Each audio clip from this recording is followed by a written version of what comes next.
Hello my people, amazina yanjye nitwa Tuyishime Boris. Mbibutsa ko turi gukurikirana SF Media TV.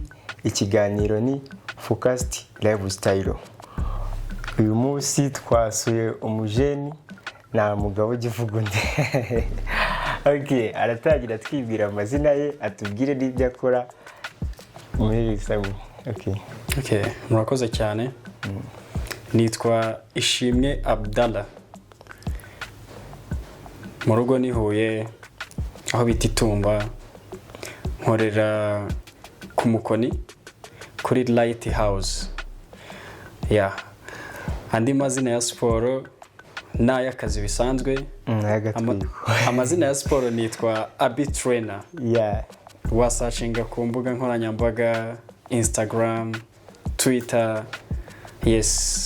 Noneho email yanjye wasashinga ukanyandikira, ntacyo bitwaye, ni Ishimwe Abdallah. Ishimwe Abdallah. Abi, urakaza neza uri wisanzuye mu kiganiro. Okay, watangira tubwira ku bintu bijyanye na trainer, ukatubwira murakoze. Ubundi siporo njyewe ku bwanjye ifite agaciro nka 80% ku buzima bwanjye. Siporo akamaro kayo ubundi ifasha mu buryo bw'imitekerereze, ifasha mu buryo bwo kugira gahunda, kuba life yawe iri programme. Okay? Nimba uvuze ngo umunsi wanjye ndashaka kuhagarara gutya, ndakubwiza ukuri ko ubyutse mu gitondo ugakora siporo, wamara gukora siporo tayari ubwonko bw'ikijyanye n'ubunebwe kiba gicitse birangiye, ubuteye ishoti biba byarangiye, ubuzima bwawe bwabaye programme nezo ngo ngiye gukora siporo, nimara gukora siporo ndataha, ndakaraba, ndanywa icyayi, nimara kunywa icyayi ndajya mu kazi ndakora ibi nibi, nyine ubuzima bwawe bwose buba buri ku murongo. Ese wowe waba ukoresha ibanga cyangwa waba ugira inama ku muntu wifuza kugira body nziza nini? Ubuzima bwa siporo cyangwa gukora siporo biri mu bice bitatu.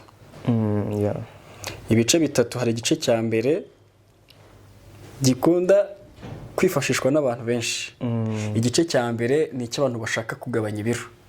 Benshi bakugana bavuga ati genda ashaka kugabanya ikintu cyitwa ibiro, byaranzengereje. Abandi bashi bakaza bavuga ati jewe iki gifu cyanjye ubonanga iyi nda rwose, igikapo yarubara igikapo. Akakubwira ati iyi nda yanjye yambanye icyorezo. Tuzikaho ibyorezo bya sida, akabaho ibyorezo by'iki n'icyo, no asigaye harateye n'icyorezo kino. Ubundi kera inda yitwaga igikundiro. Kuko kera udafite inda ntabwo wari kujya gusaba akazi gakomeye ko mu birongo kabone, ntabwo wari kujya gusaba service ahantu hakomeye ngo bibone, ntabwo byakundaga. Ariko kuri iyi saha icyo nzi cyo kubona ugaragara kuri n'iki urumva ubuzima buba buri mu byago. Aho gutegereza rero ko uzandikirwa iyo miti, ntabwo ugomba kugana siporo hakiri kare, uzitangiye ukiri hasi sava. Icyo cyari cya gice cya mbere cy'abantu bashaka kugabanya ibiro, kugira ibice bimwe bakuraho. Igice cya kabiri rero, igice cya kabiri ni icy'umuntu kugana akubwira ngo jewe nshaka kuba munini. Amaze ati genda ashaka kuba munini, nkaba munini cyane, ku buryo mba munini nyine hejuru. Ibyo bikunda gukorwa n'abatipi. Tugenda ashaka kuba munini hejuru, inda ikagenda nkagira 6 pack. Sibyo ko 6 pack zitakigezweho, hagezweho za 10 pack. Noneho uzabaye 10 pack together. Zabaye 10. Ku mukobwa baza kubwira ati A1 ikintu cyitwa amaboko singishaka, ikintu cyitwa inda rwose mbabarira mfasha, iyi ndigende mu nda 0. Ubundi ikintu cyitwa buri, ikibuno. Urumva ngire shape na Coca-Cola shape. Nabonye mufite bya bintu bibafasha kongera ikibuno. Ibintu byose birahari, ndanagufasha. Exercice ni nyinshi, imyitozo ni myinshi. Benshi bazinga ibyuma ngo machine ngo nibyo bifasha, ariko biriya byifashishwa igihe udafite coach. Ariko coach uhari wabyize neza, abafite exercice nyinshi mu mutwe. noneho igice cya gatatu rero ni icyo umuntu ushobora kuza ubwe ari straight akavuga ati yewe ibiro mfite ntacyo bintwaye ukungana ntacyo bintwaye ahubwo ikintu ushaka ndashaka fitness y'umubiri wanjye wose kuko buriya umuntu ufite fitness niyo ari kugenda mu muhanda arakandagira ukavuga ati wawe abo igitsina gabo abe igitsina gore gikora siporo iyo agenda mu muhanda uravuga uti wawe ase uzi ko umuntu ukora siporo harya no kwisiga bitaba ngombwa kubera amavuta uruhu rwiwe uruhu ruragenda uba ufite umubiri mwiza ruri smooth rumeze neza yes kuko siporo igusaba kunywa amazi yes tayari ku kigendanye watubwira ku kigendanye n'imirire kuko hari umuntu ukora siporo ariko ukabona akavuga ati se umuntu yarya ibiryo bimeze gute cyangwa wabiteka gute watubwira ibintu umuntu yarya bikamufasha ari ushaka kubyibuha indyo yajya arya ikamufasha ku buryo bwo kuryoha wenda adakoresheje biriya binini cyangwa ziriya droge zindi noneho ukatubwira ku muntu ushaka kunanuka imirire yiwe uko yabipanze umunsi ku munsi wenda ukatubwira ati mu gitondo ushobora gufata ibi saa sita nimugoroba ibi ngibi uratubwira ku bice bibiri ku gice kijyanye no kuvuga ngo ibyo umuntu ubyibushye wifuza kubyibuha yarya mu gitondo saa sita nimugoroba noneho tujye ku gice cy'uko umuntu yarya ku bintu bijyanye n'umuntu ushaka kunanuka no kubyibuha tugiye kujya muri detaye byaza kuba byinshi cyane ahubwo nanjye hari umukoro mpita ngusigira umukoro ngusigira ndakuganirira muri make ahubwo ngusigire nimero nta kibazo adresse zanjye noneho nzatange full information amakuru yuzuye kuko nk'ubu ngubu urumva ngiye kuvuga ibintu bijyanye n'imirire naba ngiye gupanga gahunda yo kuva mu gitondo kugera nimugoroba urumva byadutwara umwanya munini cyane kandi dufite gahunda nyinshi mfite kujya gukora siporo mfite kujya mu kazi mfite kuza kujya gucuruza imyenda mfite nyine urumva umunsi wo ariko nimwe tuzafata nk'iminsi ibiri twicare tuganira bityo gusa nawundi ku kijyanye n'imirire wa muntu ufite ibiro byinshi urumva hari ibintu bitera kugira ngo umuntu agire ibiro byinshi rero mba ngomba kuguha meal plan cyangwa nutrition plan ibyo ni umuntu wagiye mu ishuri akiga akabimenya neza akabimetiriza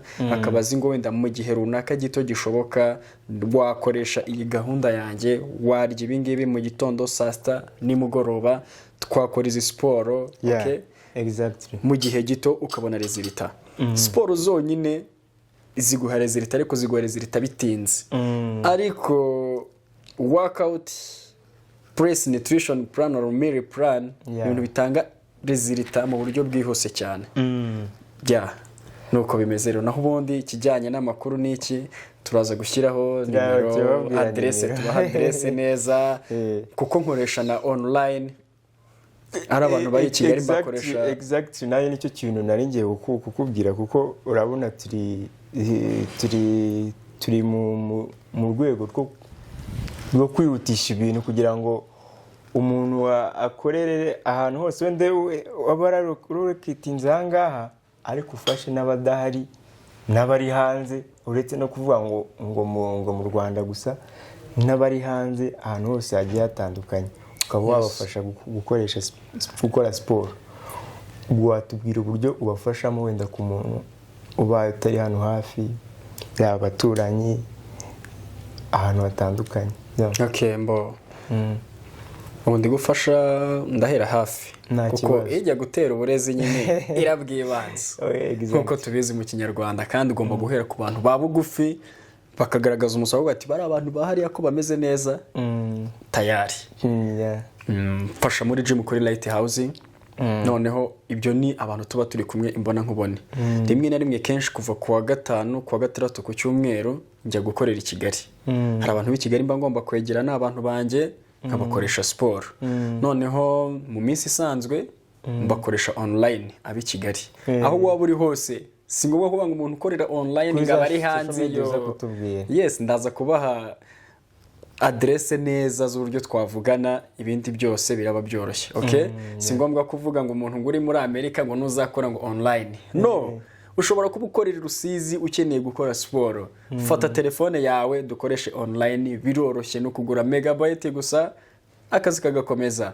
Rimwe na rimwe abantu b'i Kigali, muri Kenya barahari, Belgique no muri Amerika nabo ndabakoresha online. Nawe aho waba uri hose wanyandikira nkagukoresha siporo, tukubaka ubuzima bwacu neza, tukirinda gusaza. Bibutse social media zawe kugira ngo baye bagukurikirana cyangwa baye bazakwandikira. Okay, cyane cyane ahanini noneho abantu ngo b'abashoferi, ibintu bijyanye ngo n'imigongo. Yes, kubera bamara umwanya munini bicaye kandi batwaye imodoka n'amavi, bajya bagira n'amazi, hari amazi mu mavi bajya bavoma amazi mu mazi. Yes, abo ngabo abanganiye rwose pe. Dufite abantu batanga ubuhamya bakubwira ati byagenze gutya neza. Mbo n'abantu birirwa mu biro, mu ma office bakoresha mashini cyane, bicaye barimo n'abakenera siporo nyinshi, especially iz'umugongo bro. Ubwo ku bintu bijyana na siporo ndakeka byaba ari ibyo ngibyo. Ku bijyanye na siporo reka mbibutse imbuga nkoranyambaga bashobora kumbonaho, ubundi twigendere. Kuri Instagram ni Abi Trainer. Yes. Kuri email yanjye ahanini nibyo byaba byiza uciye kuri email, ugahita unyandikira tayari. Yego na nimero ndaza kwishyira hasi, ushobora kwibona ukanyandikira. Nayivuga gutya, nimero nkoresha iri no kuri WhatsApp ni 078 0 4 9 5 6 19 078 0 49 56 19. Yes, noneho kuri email ho ugiye kunyandikira ni uca kuri email ya Abdara Ishimwe, mu nyuguti ntoya abdarishimwe@gmail.com. That's good. Uhita umbona ukanyandikira, tugapanga gahunda ya siporo, ubuzima bugakomeza bukagenda neza. Okay. Tugiye kujya uno musore twasuye uno munsi, ngo twayibasiziranye ko tuzagenda dusura abantu batandukanye, dore ko ari focus on lifestyle, ku buzima bw'umuntu, ubuzima bwa buri munsi. Ese umamwibaza, ese umutrainer ababayeho gute, cyangwa umuntu runaka ukora ikintu runaka abayeho gute? Uyu musore twasuye afite impano ebyiri, ni umutrainer ariko akagira na shop y'imyenda, acuruza imyenda n'umufashion. Ukiri aho hari n'indi mpano ya gatatu. Ikintu cyitwa gutwara imodoka.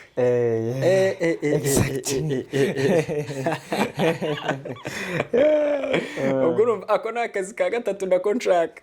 Ushaka wampana akazi ko gutwara imodoka? Nta kibazo, nabyo tuganiriza. Cyangwa ukampamagara ushaka kujya mu ntara, uranyandikira ukambwira nkaza nkagutwara. Ni kuri ziriya social media bamusanga. Ni hariya nakubwira, uramutse ushaka umushoferi mwiza wizeye, ushaka umuntu wakudeplasa mu bukwe akazana imodoka nziza, amatekseri, amajipe, V8 ziri aho ngaho.